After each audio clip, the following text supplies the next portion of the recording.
Hi, everybody. Welcome. And now we're going to be talking about Sex in the City. And just like that, 50 billion years later, the show returns and the girls are back in part.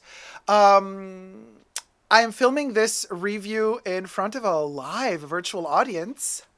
Subscribe to my channel here on the tubes. Willie, while you're at it, push the notifications button and, so you get to know whenever I post one of these wacky videos. So, my lovely co-chatters, I live stream every Saturday on my main Super Dacob channel. Be sure to join. Everybody's invited to the live streams. It's a lot of fun. We're talking Sex in the City. Listen, my viewers have been, let's talk Sex and the City, let's talk Sex and the City. Okay, let's talk. And just like that, I have watched the first two episodes that hit HBO or HBO Max. Um, get the merch, Super Dacob merch on www.superdacob.com. And because we're reviewing it in the holiday season, get also the Super Dacob,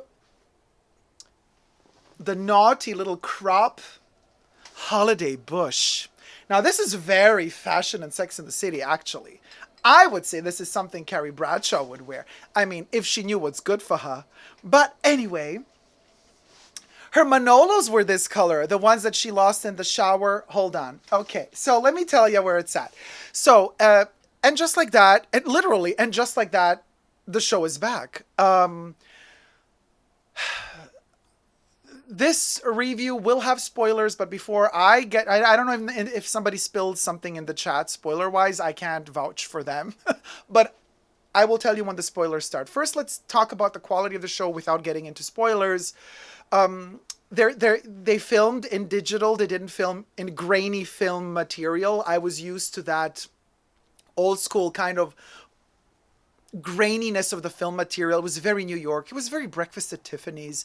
So at first I was disoriented because I saw it in high res and 4K or whatever, and it felt just so digital. So it felt colder. And this is not because the show was shot poorly or bad or in any way. No, it's just that we're used to seeing it as this grainy, gorgeous celluloid mess. And now all of a sudden it's all cleared up, cleaned up, super high res, and you gotta get used to that. And it does feel a little bit more cold. On top of that, I noticed that in the first episode, there wasn't a lot of music, and then also they were lacking a lot of back noises. It was very silent. And I felt a little bit detached from the whole thing because I was like, why is it so silent? Why does it feel so dead? Well, there was a reason for that, but we're gonna get to that in a moment. So, when it comes to the actresses, yes, images have been leaked of them being filmed on the streets of New York, and some of the outfits Carrie and the girls wore were, to say the least, in those leaked images. Some of them were, to say the least. Let's just say Patricia Field really left the building. She left the building, and we're raising our cosmopolitan-esque Hermes crop just to say she left the building. But I gotta say, as I saw the girls, Purses and Tea just subscribe. Oh, I'm loving the. Thank you for subscribing, sweetie darling. The tea is being served. You're at the right place. The fashion was fabulous. Now, listen, I'm talking first two episodes because they aired back to back. So for me, the first two episodes was like a big, long, like over 1 hour intro to the new show, right? So it's episode one and two, but in reality, they could have just made one long thing because that's how it felt like. Anyway. So the costumes that they're wearing for both episodes are really cool. Yes, really cool. And even the ones that were cringe worked. So the lady that worked under Patricia Field that now got the gig after Patricia went to do Emily in Paris, she did a good job, I gotta say. Especially second episode, Carrie's outfit in You Know Where. We're gonna get to the spoilers later. Fabulous. Really fabulous. And also, so all of the actors look great, I gotta say. Um, they all look great. Now, obviously, I've been watching all the reviews. Kristen Davis, Kirsten, or I never know. It's either Kristen or Kirsten. Can somebody tell me in the chats, Kristen or Kirsten? And it's the same with Kristen Stewart. I always like Kirsten Stewart, Kristen Stewart, Kirsten Davis, Kristen Davis. I don't know why I have a problem with this. But anyway, Charlotte. Let's just call them for Charlotte. The interviews that she gives, we know that Mr. Willie Garson, I always forgot to pronounce his name as well, Stanley, right? He passed away in real life, and it's a tragedy. And Charlotte, bless her heart, or Kristen, thank you, Silala, Kristen. Every time she goes to give an interview, she cries her heart out. She just can't stop crying, and you can really see how much she just misses him. And so whenever she gives interviews, she says, he didn't want anybody to know that he was really very ill, that he was dying, and he just wanted to work, and he was happy to be back, and he was throwing the jokes, and he was just super funny to be around. And she says in interviews, she was allowed to say that, so that kind of wasn't considered a spoiler by the production team, that he will be in 3 episodes, and we've already seen 2, so there's 1 more episode to go with him. And that is heartbreaking that he kept it a secret until he couldn't anymore, and then it was over. So still, he looks wonderful in the first 2 episodes. He is an energy bomb in the first 2 episodes. He is full of life, full of humor, and it's just heartwarming to see him, and heartbreaking. And now I'm tearing up. Why am I tearing up? Stop it. It's sad. It really is. So, oh, okay. I'm not going to throw a Charlotte at you guys. I'm not going to cry. I'm not. There's nothing wrong with crying, but we got to keep the show going. So, the actresses look fabulous. The only problem I have is with, oh my God, there I go again. Kristen Davis, they did her dirty with the plastic surgery. Now listen, I know that the ladies have been giving interviews saying that they feel really too observed, like under the magnifying glass, and they felt like paparazzis were following them throughout the city all day, New York, while they were filming, and they realized that, like, you got your shot, why don't you leave? And they realized that the paparazzis were there standing the whole day trying to catch an ugly picture of them, just to be able to say, look how old and ugly they got. Now listen, this is not at all my issue. They look beautiful. Age is really not something that, listen, it's when you start fighting age, that's when it becomes cringe. Like Madonna, sorry girl, looking at you. But, and this is where I have a problem with Kristen Davis. She looked so fabulous before they started shooting. And then right before they started shooting, she got a little bit of fillers done. And so when you can see she's too filled up, because when she's talking in the show, her S's, the enunciation of certain doesn't come through because it's too plump and full. So it's like, she kind of, it's hard for her to pronounce certain words. It's like really too much. So I'm like, it's okay. You're beautiful. Just show us how beautiful you are. Don't cover it up with fillers. So my issue is not with aging. My issue is with this kind of weird battling the ageism in a wrong way by trying to look younger. Not necessary. They look fabulous the way they are. So, just saying. Casting was great. All of the new characters are great, although we are in Hollywood of today, even though they shot in New York, right? Or most of the stuff was shot in New York, I would presume. But I just, this whole being woke. Now, I get it. Representation is super important, but like, don't force it. Yes, it's a show that has a lot of flaws. The original show from the 90s. Those were other times. Those were other times, other morals, other political correctness. Yeah, it's a white-dominated show with mostly heterosexual chicks looking for dick. That's basically what it is. Bottom line, really. And they sell the show because sex sells.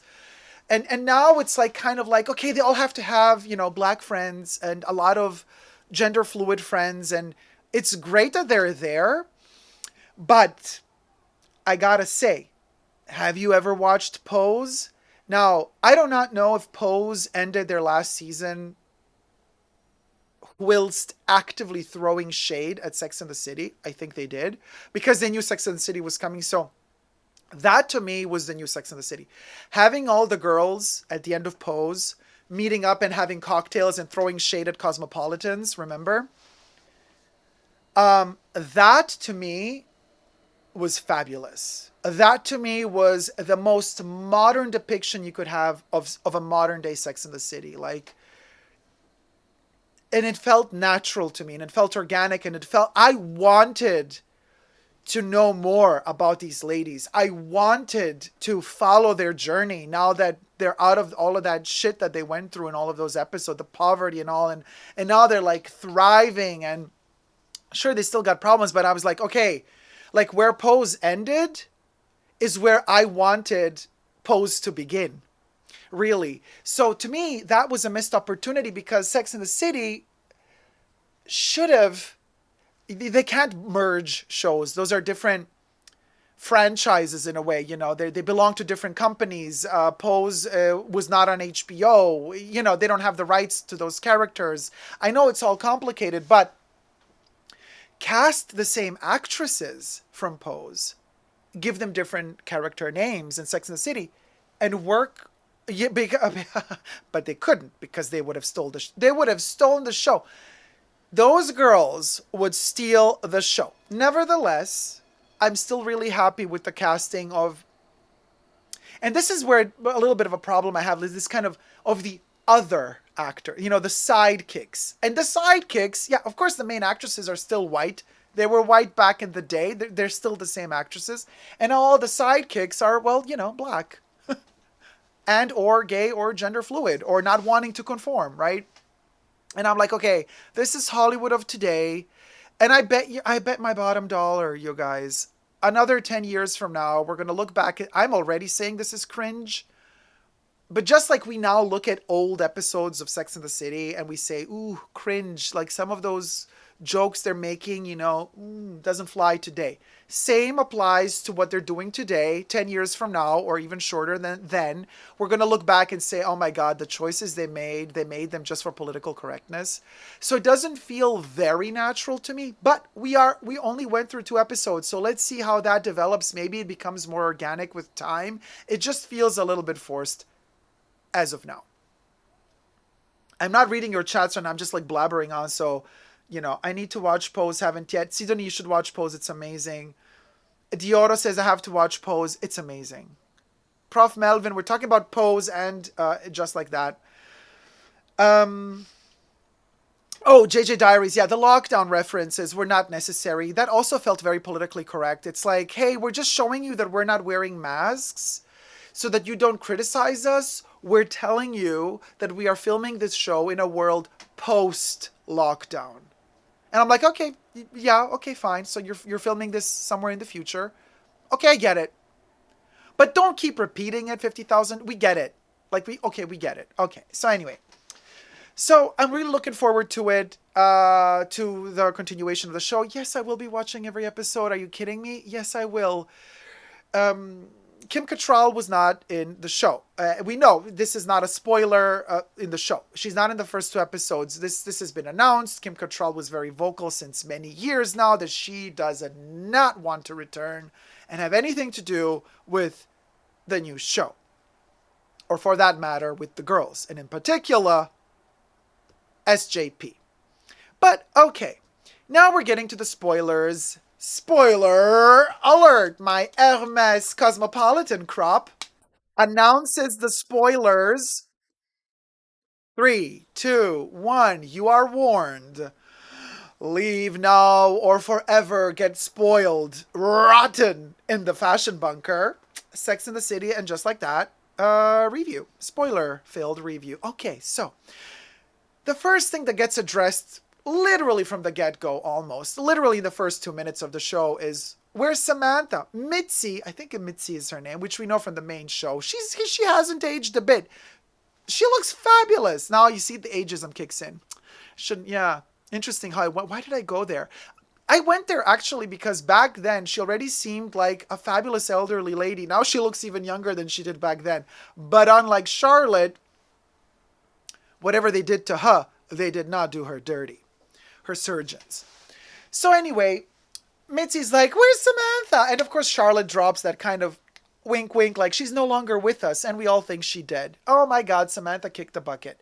And then they go, no, no, no, no, no. She's not dead. She's alive. She's just not with us in New York. She moved to London. And then pretty soon after that, we find out that Samantha had a fight with Carrie.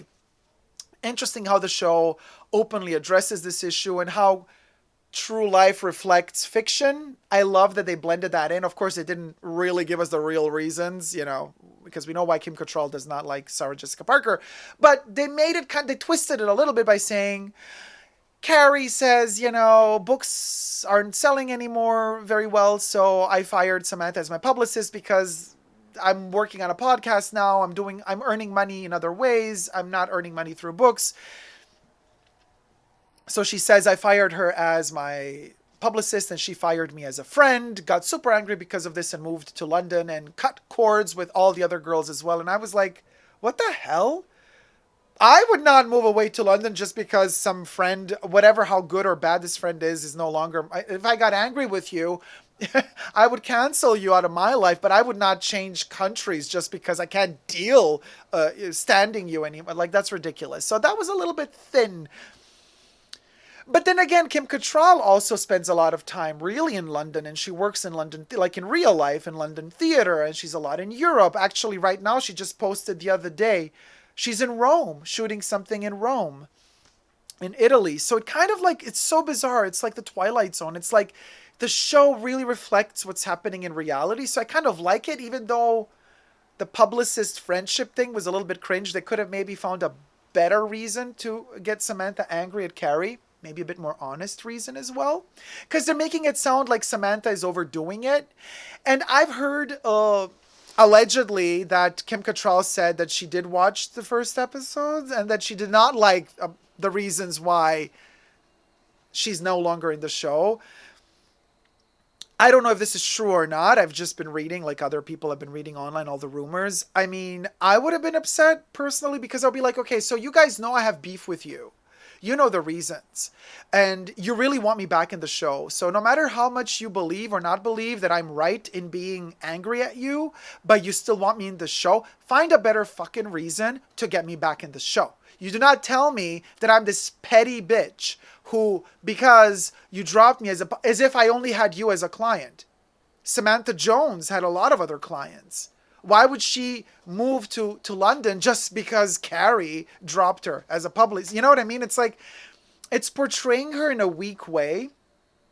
It's like saying, oh, I exist in New York because of you, Carrie. And Carrie, if you don't pay me to be your publicist, then I have no reason to stay in New York. I'm leaving. That felt weak to me. But maybe there will be more explanations coming in the following episodes. It's just that they didn't give us anything more in the first two episodes that we can go off of to understand why she really left. Because I don't believe that Samantha Jones left just because Carrie doesn't want her as a publicist anymore.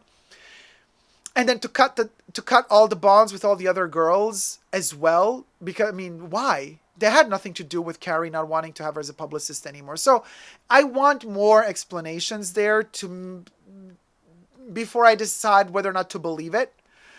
It's not believable. At the moment, it's not believable to me. That plot line, let's just say it's thinner than thin ice. So anyway,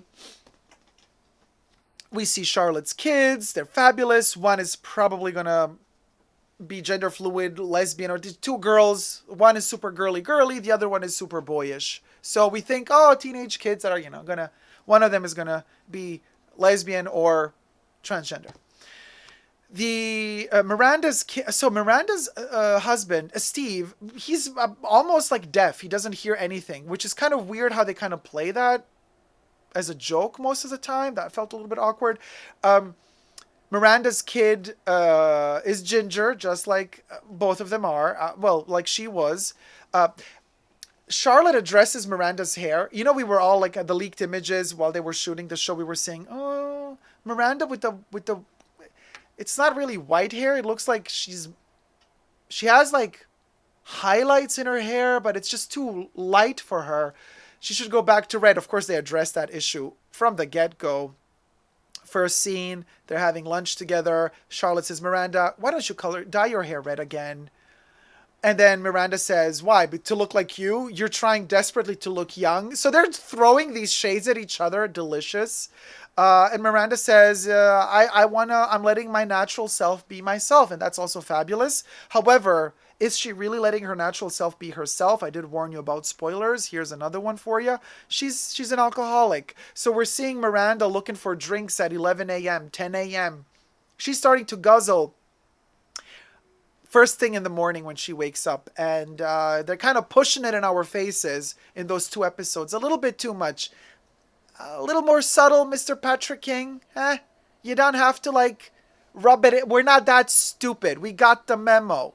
The first time you see she had 10 in the morning, she wants a drink, you get the memo. But no, he had to rub it in again at the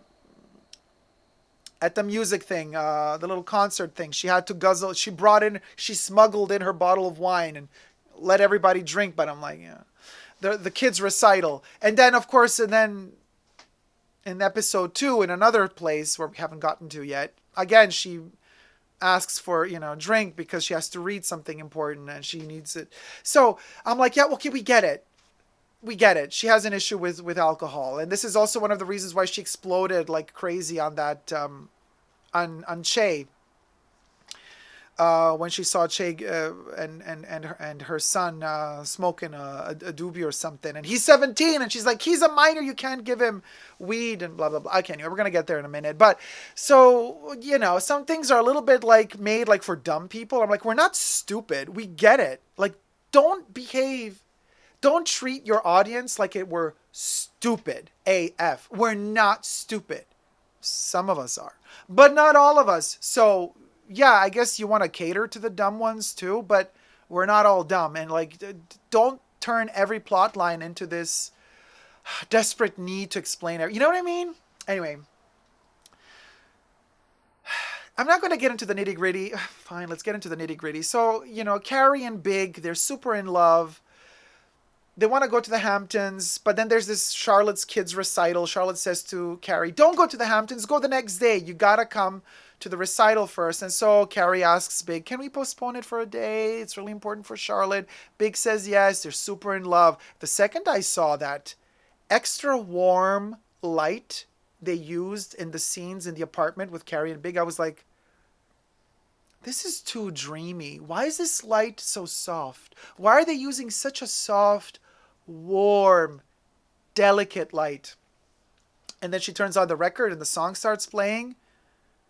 And the text is like alluding to separation and I don't deserve you. You don't deserve me. We're not going to spend time together. And I'm like,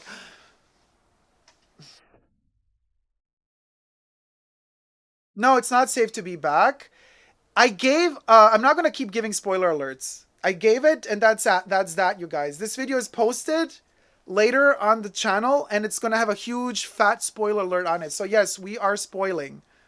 I'm not going to make a video if all I keep saying is spoiler, spoiler, spoiler.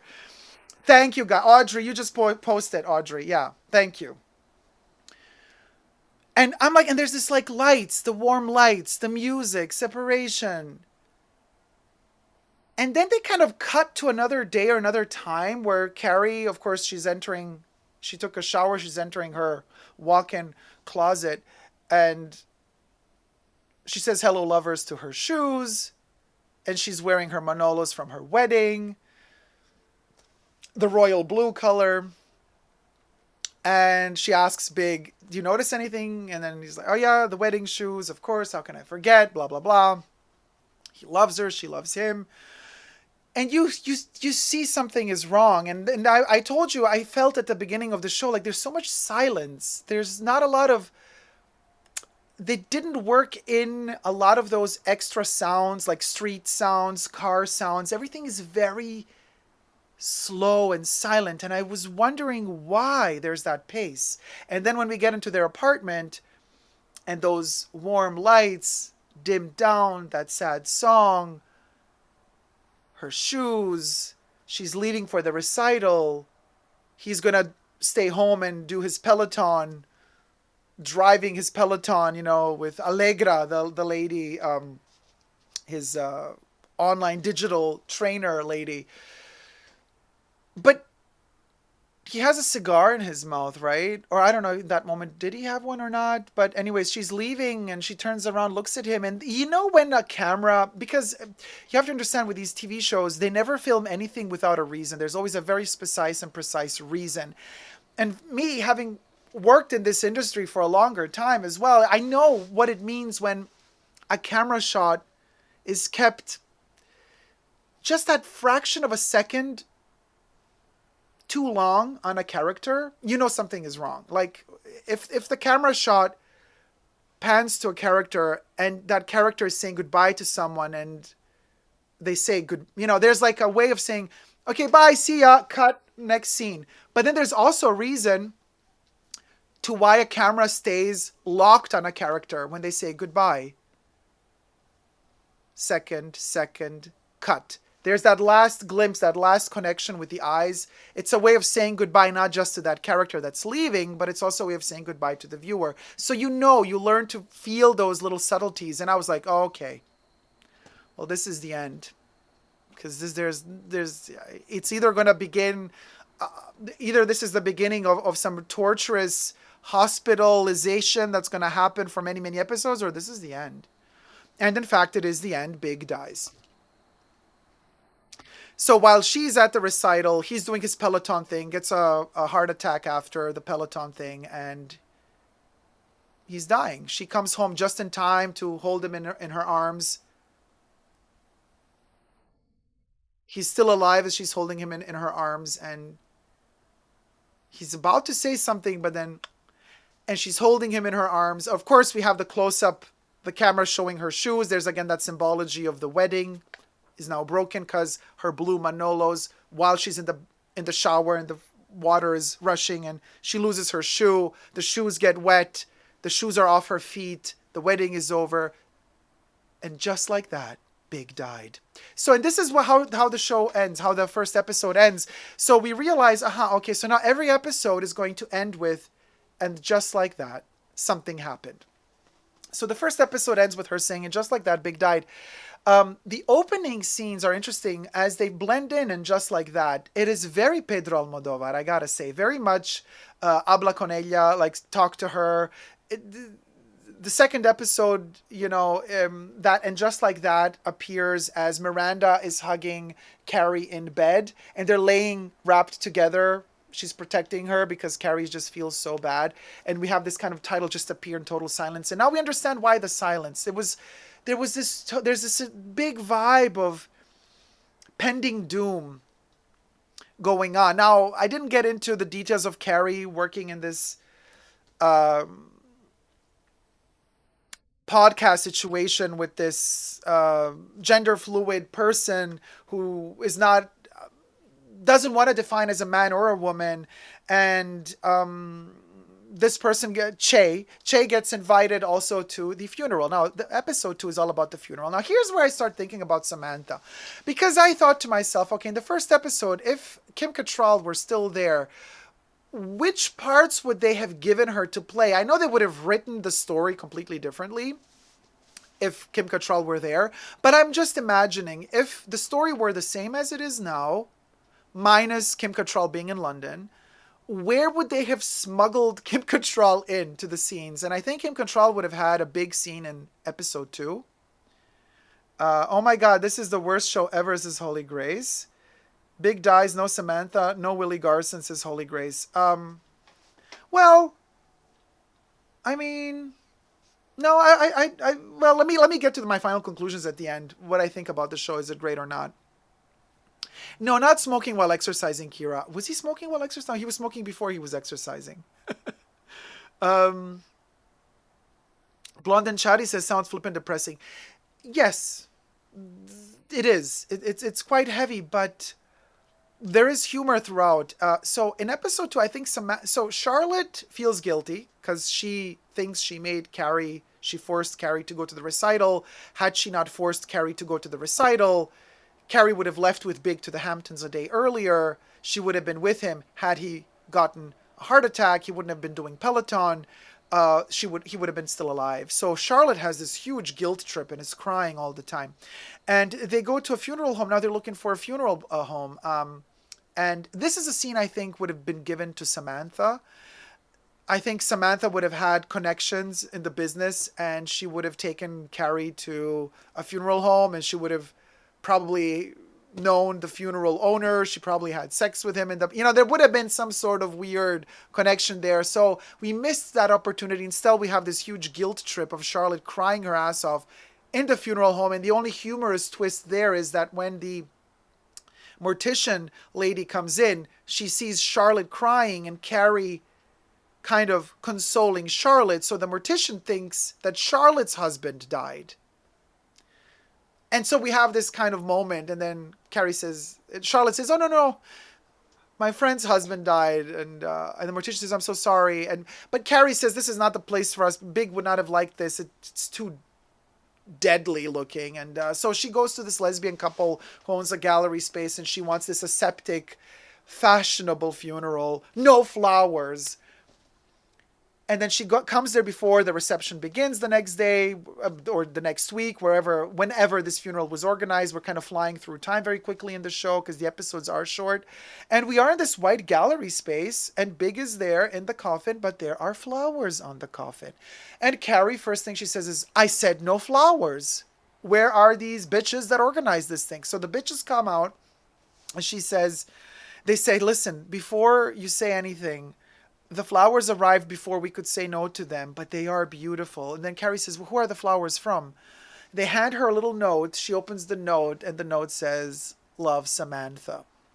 And of course, at this point, whoever loves the show starts crying because, even though Samantha's not there, she's there. And the flower arrangement is beautiful.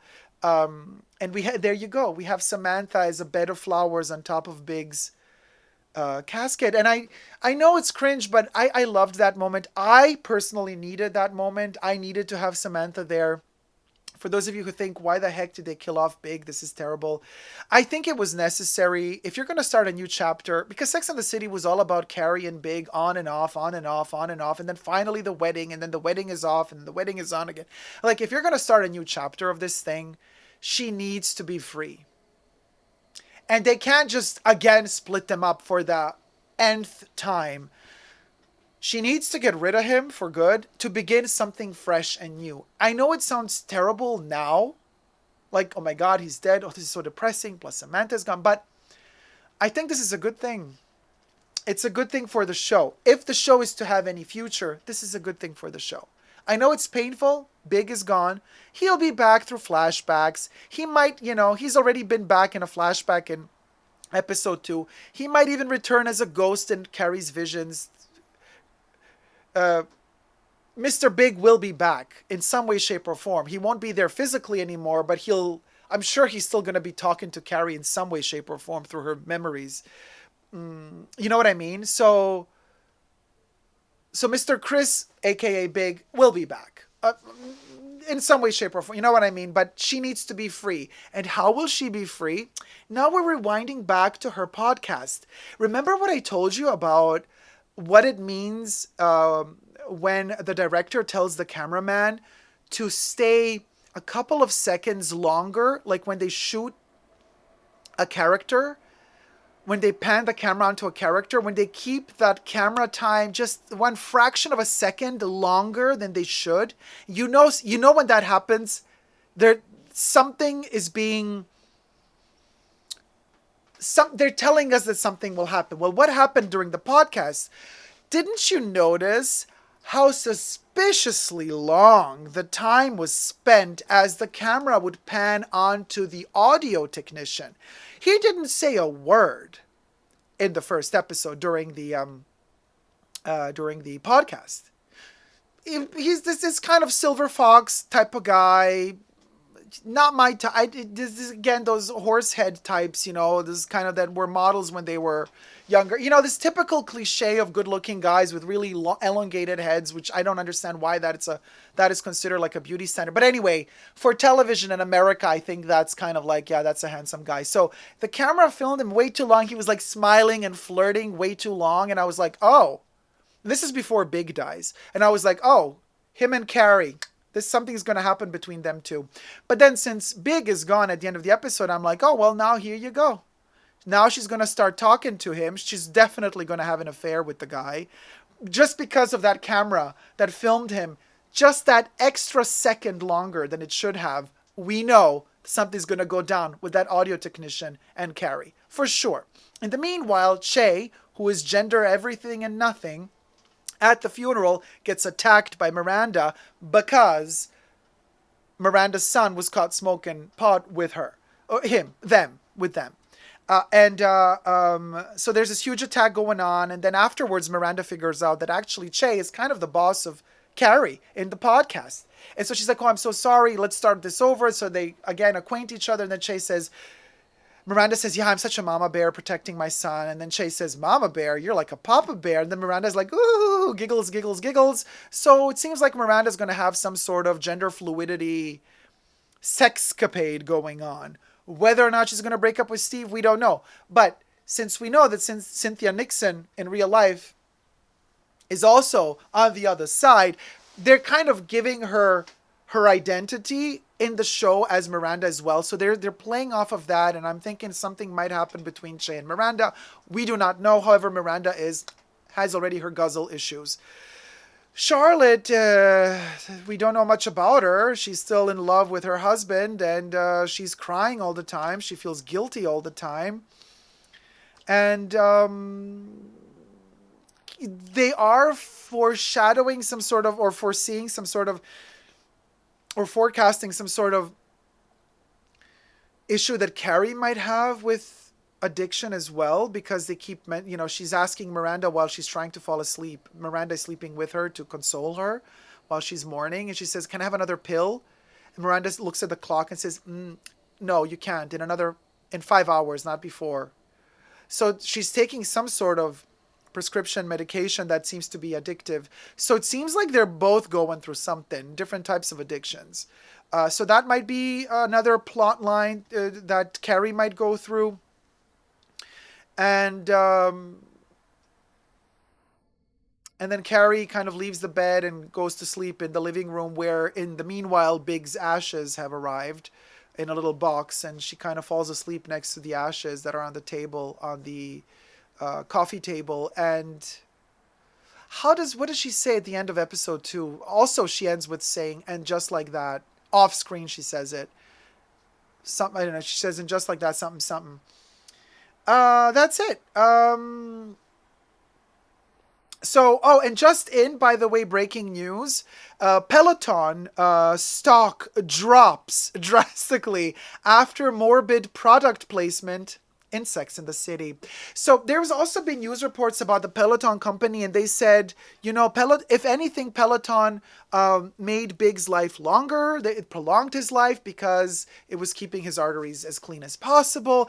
But Peloton stock drops drastically after morbid product placement in Sex and the City. Oh, poor Peloton. Well, you give a little, you lose a little. And just like that, I learned, thank you, Silala. So Carrie ends the episode 2 by saying, and just like that, I learned how long 5 hours can be, because she wanted her pill, either a painkiller, a sleeping pill, something. Alina says, I think Miranda might raise awareness on anxiety. At least I hope she does. It's a really good point, Alina. Anyway, Jason says, Samantha not attending the funeral is not Samantha. She would have been there. Jason, I agree with you. She would have flown back. And this is why I'm saying, they better have a better reason for her being in London than just, I'm upset because I'm no longer Carrie's publicist for her books. They better have a really, really extra good reason for her being in London, because otherwise I don't buy it. Jerome, thank you for subscribing. Gabriela Nikolic says, LOL, right now is a good time to buy Peloton stocks. Be sure to buy it with Bitcoin or Ethereum. If you're going to be buying Peloton stocks, be sure to buy them with Bitcoin or Ethereum. Chateau Chic says, Charlotte issue is she mistreats Louis Vuitton capucines. Chateau Chic, glad you brought that up. Charlotte did have a Louis Vuitton capucine bag as they went to the funeral home. And I thought to myself, if there ever was a person who should own a capucine Louis Vuitton, that's Charlotte. Bottom line, literally. And that's why I'll never own a Capucine bag. It's because I'm not a Charlotte. Esther says, I would pay good money to see film of the faces of Peloton's social media managers at that moment, right? Oh, to be a fruit fly on those people's walls.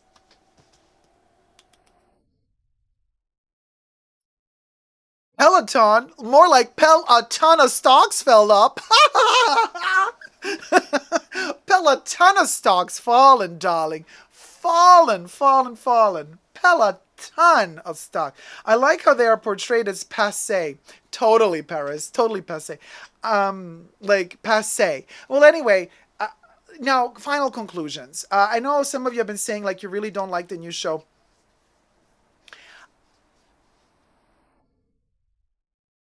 Um, I wait, Audrey says, "Oh, who was it that said during the funeral? Am I the only one that remembers he treated her like shit or something?" Oh, that was one of the chicks that, if you're really a fan of Sex and the City, and I haven't rewatched it. I mean, I started rewatching it a couple of months ago, but I didn't get to that character yet. She had beef with Big or and Carrie, but even Carrie doesn't remember anymore, and she was hoping that Miranda would remember what the beef was. But thanks for reminding me about this. It's just connected to another moment. Gloria. Now listen to this. Gloria, and this is what got me crying like a baby. I don't know if this is an Easter egg. I don't know if the authors of Sex and the City are fans of the Golden Girls. Because bottom line, the true Sex and the City are the Golden Girls. The Golden Girls sitcom show were the OG. It's the OG Sex and the City. The four ladies. Rose, Blanche, Dorothy, and Sophia. Sophia Petrillo, acted by Estelle Getty, has a son in the show, a cross-dresser. He's a cross-dresser, but he's straight. He married a woman called Gloria. Listen up, you guys. This is serious. Sophia hates Gloria because she thinks that Gloria made her son into a cross-dresser, and there's other reasons, which are silly reasons why she hates her. They do make up in the show, and Sophia and Gloria hug at the end because Sophia's son passes away. When Sophia's son, the brother of Dorothy, dies, Gloria comes into the show. Just for one episode, we see Gloria, and it's the same actress. It's the same actress that acts Gloria, Big's secretary in Sex and the City. And Gloria appears in And Just Like That at the funeral, just like Gloria appears at the funeral of Sophia's son. Boy, that broke my heart. I mean, because first of all, to see that actress and to have a little bit of Golden Girls inside of Sex and the City, maybe it was a coincidence, but like, what were the chances? What were the chances? The same actress, the same name. I thought that was so delicious. And to see that she's still alive, that she looks fabulous still. And I was like, oh my God, this is like the Golden Girls Gloria. It's like seeing, it was such a moment for me. I felt like the Golden Girls were back for a moment. And of course now the ladies of Sex and the City are in that age in which the Golden Girls portrayed the Golden Girls during the show, the Golden Girls. So that moment with Gloria was heartbreaking also because, you know, Stanley was like, he kicked her away. She sat in the front row. He's like, you're sitting in my chair, leave. So I thought, oh no, don't treat her like that. No, no, no, no, no, no, no, no. And then he kind of kicks her away and then she sits all the way in the back. And anyway, that's a little something. If you know, you know. Ollie says, oh my God, you are right, Dacob. Yeah, Kate says I didn't catch. I'll leave it to Dacob to catch all the craziest kind of gay moments. Jason says, wait, OMG, this crossover, STFU, gagging. You got, because, you know what? Because, listen, you guys, because Carrie is, you know, because, again, just like I was saying, when the camera is filming something a little bit too long, you know, when the camera pans on or on a detail a little bit too, you know, there's a reason. And I was like, there's a reason why Carrie is really pushing the explanation to Miranda about who Gloria is.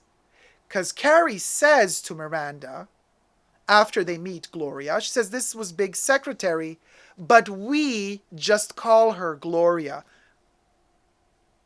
She didn't need to say that. She didn't need to say that, but she said that. She went there. And it just melted my heart. And again, I do not know if this was intentional or not. I do believe everything in this world is holistic. I think things are connected anyway. Just like the fact that you know who was in the show. So Miranda, the Miranda plotline with her struggling to be a white woman and trying to be accepted by the black community, that's a little bit too ditzy. But Cynthia Nixon is the biggest comedian in that show. She is a masterful comedian. Her timing is perfection. She made me laugh out loud 20 times during the first two episodes. The more ditzy she is and the funnier she gets, but the moment when she's in the subway trying to bond with her black teacher for the second time in the subway, the black teacher gets harassed by who? Everything is connected.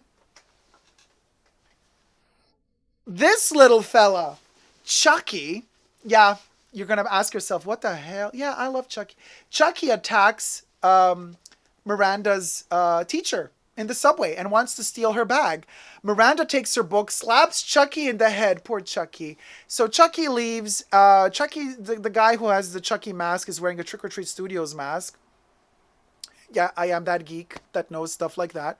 And Chucky leaves. I was so happy to see Chucky, albeit a really cheap depiction of Chucky. But it was Chucky. And I was like, oh my God, Chucky is in Sex and the City. Blew me away. Anyway, thank you for your cameo, Chucky. We love you. So yeah, Chucky was in the show too. But the Golden Girls moment in episode 2, as well as the Chucky moment, are those little beautiful nuances that the show offers that make me love this show so much. And this is the bottom line. Some of you are disappointed about the new show. That silence that we felt at the beginning, and I was missing that warmth that I know from Sex and the City, old school Sex and the City, because the sounds were so subdued. There was no external sounds. As Big passes away and as the funeral progresses, you hear the sounds picking up more and more. They're bringing in the sounds again. Like there's this death at the beginning of the show, pending doom. Samantha's gone. Though, woe is me, they're all aging, they don't like to do it, they're fighting, they're struggling with it, Big dies, it's like, then the funeral, but now they're free to start something new, and now the music is picking up, and I loved that delicate crescendo of the sound kicking in. I loved those little hues and nuances of added Easter eggs. I love the acting. The actresses still got it. They're still amazing. They're still on point. All the extra new actresses who, to me, are still unknown. I don't care for the characters yet, so I didn't remember their names. That's going to happen throughout time. That's totally normal. They still acted very well. It all felt different, but home. It felt like home. It felt like going back home after you've been gone for such a long time and stuff is off. The furniture is moved around in a different way, but it's still home. And I'm loving it. I'm loving it. Bottom line. I am loving it. And then they play Annie Lennox to end, in the end credit roll for episode 2. Annie Lennox. You play Annie Lennox at the end of a show and you win me over. I mean, that's bottom line. Very much, Dracula. Bram Stoker's, Francis Ford Coppola's Dracula at the end. We got the Annie Lennox song at the end of the movie, which basically that song makes the movie. It definitely hit the spot for me after all these years, says Ollie. Yeah. Jack says, especially NYC feeling like home. Aji says, he will leave Carrie out of the will. Really? I don't think so. Asia says, I cried when Sam sent flowers. Yeah, that got me too. It broke me. They were definitely throwing Kim Cattrall some real shade, LOL, says Kate. I mean, Blonde and Chatty says excited to watch now. Yeah, but you got to really look for those little subtleties, you guys, and then the show transforms into something beautiful. Um, Charlotte's Lily. Oh, Lily, Lily, Lily, destroyer of Carrie's life twice. Anonymous Kicker says I never found Sex and the City inspiring because it wasn't really. If you look at it today with the eyes of today, if you watch the old episodes, but within the context of their own times. Anyway, Barbara, you can stay with us. We're done. I'm done with the review. I hope you've enjoyed it. Let me know in the comment section down below your thoughts about me reviewing it, your thoughts about the show. Do you want me to review more episodes or not? It all depends on you. If you don't want me to, I won't. Because otherwise, I'm just monologuing here like an Oompa Loompa. You know what I mean? Let me know, guys. Either way, thank you so much for watching. Never forget to never give up on love. And just like that, the first review of the show is over.